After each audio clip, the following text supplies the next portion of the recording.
ഞാൻ വളരെയധികം ഇഷ്ടപ്പെടുന്ന രാഷ്ട്രീയ നേതാക്കളിൽ ഒരാളാണ് ശ്രീ കെ രാധാകൃഷ്ണൻ, CPM-ലെ. അദ്ദേഹത്തിൻ്റെ വളരെ വിനയാന്വിതമായ പെരുമാറ്റം ആരെയും ആകർഷിക്കും. ഞാൻ അദ്ദേഹവുമായിട്ട് കുറേ സമ്മേളനങ്ങളിൽ വേദി പങ്കിടാനുള്ള സാഹചര്യം എനിക്കുണ്ടായിട്ടുണ്ട്. അന്നൊക്കെ അദ്ദേഹത്തിൻ്റെ സംസാരവും പെരുമാറ്റവും ഒക്കെ ഞാൻ വളരെയധികം ശ്രദ്ധിച്ചിട്ടുള്ളതാണ്. ഇത്രത്തോളം, അതായത് ഒരാൾ എത്ര ഉന്നതിയിൽ നിന്നാലും ആ ഡൗൺ ടു എർത്തായിട്ട്, അതായത് താഴെ വന്ന ആ രീതിയിലേക്ക് പെരുമാറാൻ പറ്റുന്നതെന്ന് പറഞ്ഞാൽ എല്ലാവർക്കും പറ്റുന്ന ഒരു കാര്യമല്ല. പലർക്കും ഒരു ഹാലോ തലയ്ക്ക് ചുറ്റും ഒരു ഹാലോ വന്നു കഴിഞ്ഞാൽ, നമ്മൾ ഹാലോ എന്ന് പറയും, അത് വെളിച്ചമാണ് കേട്ടോ, ആ രീതിയിലാണ് വന്നു കഴിഞ്ഞാൽ അതങ്ങോട്ട് മാറ്റുക എന്ന് പറയുന്നത് വളരെ ബുദ്ധിമുട്ടാണ്. പക്ഷെ അത് നമ്മൾ മാറ്റാൻ പഠിക്കണം, എങ്കിലേ നമ്മൾ മനുഷ്യരാകും. ഇപ്പം ഞാൻ പണ്ട് ജഡ്ജിയായിരുന്നു, ആ രീതിയിൽ ഞാൻ അങ്ങനെ ഉണ്ടായിരുന്നു എന്ന് പറഞ്ഞാൽ അന്ന് എനിക്ക് അധികാരം ഉണ്ടായിരുന്നു. ഇന്നെനിക്ക് അധികാരമൊന്നുമില്ല. അപ്പോൾ ആ അധികാരം വെച്ചുകൊണ്ട് ഞാൻ ഇന്ന് പെരുമാറാൻ തുടങ്ങിയാൽ എങ്ങനെ ഇരിക്കും? അപ്പം ഞാൻ അഭിപ്രായങ്ങളൊക്കെ ഞാൻ പറയാറുണ്ട്. അത് ഒരു മനുഷ്യൻ്റെ അഭിപ്രായങ്ങളൊന്നും മാത്രം കരുതിയാൽ, കാരണം ഇത്രയും പ്രായമുള്ള ഒരാൾ ഈ കാര്യങ്ങൾ പറയുന്നു, അത് ഇഷ്ടമുള്ളവൻ എടുക്കുക, ഇഷ്ടമില്ലാത്തവർ അതങ്ങ് കളയുക, അത്രയേ ഉള്ളൂ. അല്ലാതെ ഇത് ഞാൻ പറയുന്നതാണ് ഏറ്റവും വലിയ കാര്യമെന്നൊന്നും ഒരിക്കലും ഞാൻ പറയാറില്ല. അത് എൻ്റെ അഭിപ്രായങ്ങളാണ്. പക്ഷെ അത് തുറന്നു പറയാനുള്ള ഒരു കഴിവ് അത് വേണം. അതില്ലെങ്കിൽ പിന്നെ മനുഷ്യനായിട്ട് ജീവിച്ചുകൊണ്ട് വലിയ കാര്യമൊന്നുമില്ല. ശ്രീ രാധാകൃഷ്ണനെ സംബന്ധിച്ചിടത്തോളം ഇന്നലെ ഒരു വാർത്ത വന്നതാണ് എന്നെ അസ്വസ്ഥപ്പെടുത്തിയത്. ED അദ്ദേഹത്തിന് ഒരു സമൻസ് അയച്ചു, കരുവന്നൂർ കേസിൽ ചോദ്യം ചെയ്യാൻ. രാധാകൃഷ്ണനെ പോലെ സംശുദ്ധമായ രാഷ്ട്രീയ പ്രവർത്തനം നടത്തുന്ന ഒരാളെ ഞാൻ കണ്ടിട്ടില്ല. അദ്ദേഹം MLA ആയിരുന്നു, വളരെ താഴ്ന്ന ചുറ്റുപാടിൽ നിന്ന് വന്ന ആളാണ്. അദ്ദേഹത്തിൻ്റെ വീട് ഇന്നും കാണണം, ചെറിയൊരു കൂര, അതാണ് അദ്ദേഹത്തിനുള്ളത്, വേറൊന്നുമില്ല. അദ്ദേഹത്തിൻ്റെ എല്ലാം അദ്ദേഹത്തിൻ്റെ അമ്മയായിരുന്നു. അമ്മ ഈ അടുത്ത കാലത്ത് മരണപ്പെട്ടു. അപ്പോൾ വേറെ ആരും അദ്ദേഹത്തിന് സഹോദരങ്ങളൊക്കെ ഉണ്ട്. പക്ഷേ അദ്ദേഹം ഒരു രൂപ പോലും സമ്പാദിച്ചിട്ടില്ല.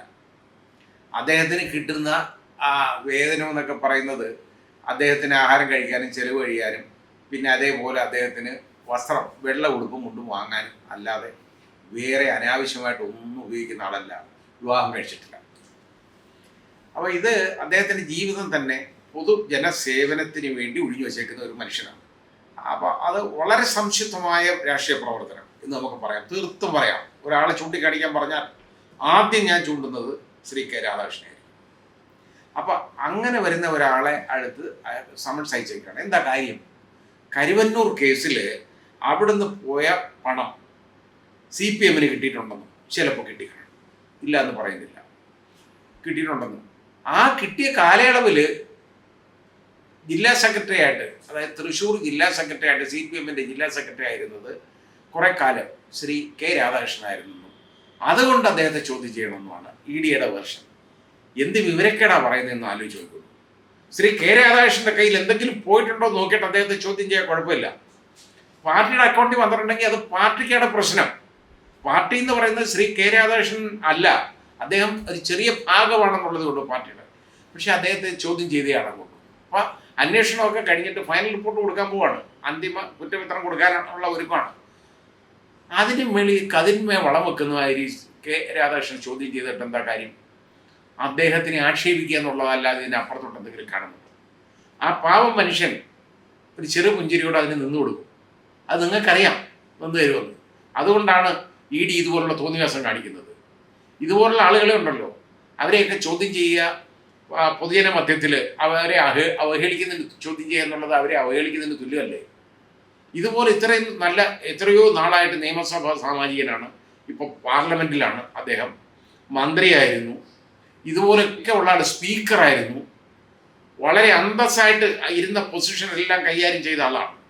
അദ്ദേഹത്തിന് നല്ല വകുപ്പുകളൊന്നും കൊടുത്തില്ല എന്നുള്ളത് സത്യമാണ്. അത് അദ്ദേഹത്തിനോട് കാണിച്ച അദ്ദേഹത്തിന് ഇതിൽ പരാതി കാണത്തില്ല, പക്ഷേ എനിക്ക് പരാതിയുണ്ട്. കാരണം ഇത്രയും നല്ല ഒരാളിനെ ഇതുപോലെ അത്രത്തോളം ട്രാൻസ്പെറൻസി കാണിക്കുന്ന, വളരെ സുതാര്യത പുലർത്തുന്ന ഒരു നേതാവ്, അത് രാഷ്ട്രീയത്തിൽ, ഇന്നത്തെ പ്രായോഗിക രാഷ്ട്രീയത്തിൽ ഇല്ലെന്ന് തന്നെ പറയാം, വളരെ കുറവാണ്. അതിന് ഏറ്റവും വലിയൊരു അപവാദമാണ് ശ്രീ കെ രാധാകൃഷ്ണൻ എന്ന് പറയുന്നത്. അദ്ദേഹത്തിൻ്റെ ഒരു സമയത്ത് ഞാൻ വിചാരിച്ചിരുന്നത് അദ്ദേഹം കേരളത്തിൻ്റെ മുഖ്യമന്ത്രിയാവുമെന്നാണ്. അങ്ങനെ എന്നെപ്പോലുള്ള ആളുകൾ വിചാരിക്കുന്നതാണ് അദ്ദേഹത്തിൻ്റെ ഏറ്റവും വലിയ പ്രശ്നം. വിചാരിക്കാൻ പാടില്ലായിരുന്നു. ഞാൻ അതിന് ക്ഷമ പറയുകയാണ് അങ്ങനെ വിചാരിച്ചു പോയതിന്. കാരണം ഇതുപോലെ ഒരുപാട് ആളുകൾ ഇങ്ങനെ വിചാരിക്കുന്നുണ്ട്, ചിന്തിക്കുന്നുണ്ട്. അങ്ങനെ ചിന്തിക്കുന്ന ഒരു കാരണമാണ് അദ്ദേഹത്തിന് ഒരു ഉയർച്ച ഉണ്ടാകാത്തത് രാഷ്ട്രീയത്തിൽ. എപ്പോഴും നമ്മൾ കാണണം, ഇവിടെ സകല ആളുകളും തോറ്റുമല്ലോ. CPM-ൻ്റെ ഇവിടെ ലോക്സഭാ ഇലക്ഷനിൽ ഒരേ ഒരാൾ പിടിച്ചു നിർത്തിയത് ആരാണ്? ശ്രീ കെ രാധാകൃഷ്ണൻ മാത്രമാണ് അത് പിടിച്ചു നിർത്തിയത്.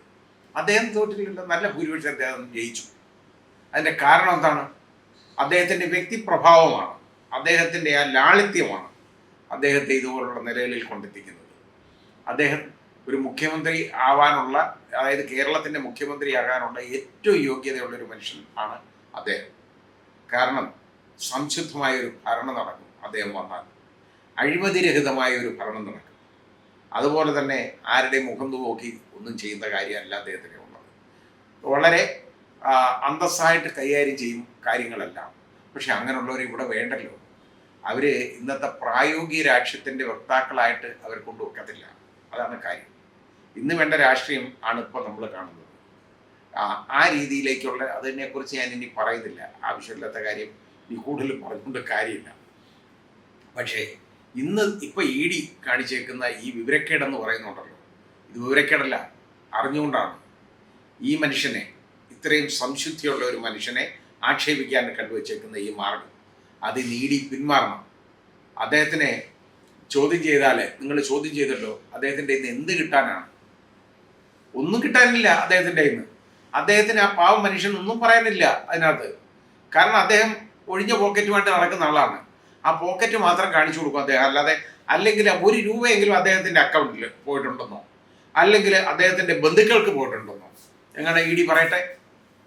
ഇതല്ലാതെ ഇത്തരത്തോളം വ്യക്തിപ്രഭാവമുള്ള ഒരു മനുഷ്യനെ ആക്ഷേപിക്കാനുള്ള ഒരു വേദിയായിട്ട് ED അധികാരത്തെ ഉപയോഗിക്കരുത്. അതാണ് വേണ്ടത്. നിങ്ങളെ തള്ളിവിടുന്ന ആളുകൾ വേറെ ആയിരിക്കാം, അത് ശരിയായിരിക്കാം. പക്ഷേ അങ്ങനെ തള്ളുമ്പോൾ മുമ്പോട്ട് നീങ്ങേണ്ടവരല്ല എൻഫോഴ്സ്മെൻറ്റ് ഡയറക്ടറേറ്റ് എന്ന് പറയുന്നത്. അതല്ല വേണ്ടത്, ആ ചോദ്യം അല്ല വേണ്ടത്. നിങ്ങൾ ED ഇതുപോലെ ഒരുപാട് പേരെ, ഇപ്പോൾ ED വരുന്നു എന്ന് പറഞ്ഞാൽ പണ്ട് ഏതാണ്ടില്ല പുലി ഇറങ്ങുന്ന ഒരു പേടി ഉണ്ടായിരുന്നു. ഇപ്പോൾ ED വരുന്നു എന്ന് പറഞ്ഞാൽ ആർക്കും ഒന്നുമില്ല. കാരണം എന്തെന്നറിയോ? നിങ്ങൾ കുറേ ആളുകളെ ചോദ്യം ചെയ്തിട്ടുണ്ട്, നല്ല കള്ളന്മാരെയൊക്കെ നിങ്ങൾ ചോദ്യം ചെയ്തിട്ടുണ്ട്. എന്നിട്ട് എന്തെങ്കിലും വെളി കൊണ്ടുവന്നിട്ടുണ്ടോ? ഒന്നുമില്ലല്ലോ. കള്ളത്തരം കാണിച്ചേക്കുന്നതെന്ന് ജനങ്ങൾക്ക് മുഴുവൻ അറിയാവുന്ന ആളുകളെ നിങ്ങൾ ചോദ്യം ചെയ്തിട്ടുണ്ട്, എന്നിട്ട് അതിനൊന്നും വന്നിട്ടില്ലല്ലോ. പിന്നെ ഇതുപോലെ ഇത്രയും നല്ലൊരു മനുഷ്യനെ നിങ്ങൾ ചോദ്യം ചെയ്ത് ആക്ഷേപിക്കേണ്ട കാര്യം എന്താണ്? അദ്ദേഹത്തിന്, എൻ്റെ അഭിപ്രായത്തിൽ, ഈ ചോദ്യം ചെയ്തതെന്നും അദ്ദേഹത്തിന് വിഷമം കാണത്തില്ല. പക്ഷേ ആക്ഷേപം ഉണ്ടാകുന്ന ഒരു കാര്യമുണ്ട്. കാരണം ശരിയായ അഴിമതിയും വൃത്തികേടും കാണിച്ച ആളുകളെ ചോദ്യം ചെയ്ത് നിങ്ങൾ ഇദ്ദേഹത്തെ പോലുള്ള ഒരാളെ ചോദ്യം ചെയ്യുന്നതാണ് അദ്ദേഹത്തിൻ്റെ പ്രശ്നം. അതാണ് കാരണം. നിങ്ങൾ ഒന്നും ചെയ്യാൻ പോകുന്നില്ലെന്നുള്ളത് എനിക്കറിയാം. നിങ്ങൾക്കൊരു മനുഷ്യനെ ആക്ഷേപിക്കുക എന്നുള്ളതല്ലാതെ തന്നെ അപ്പുറത്തോട്ടൊരു കാര്യമില്ല. പക്ഷെ പണ്ട് നിങ്ങൾ ആക്ഷേപിച്ചേക്കുന്ന ആളുകളെ കൂടെ ഇദ്ദേഹത്തെയും കൂടെ ആക്ഷേപിക്കാൻ വരുമ്പോൾ അങ്ങനെ അതിനെ ക്ലബ് ചെയ്തതിൽ ഒരു മനപ്രയാസം എനിക്കുണ്ട്, ജനങ്ങൾക്കും കാണും.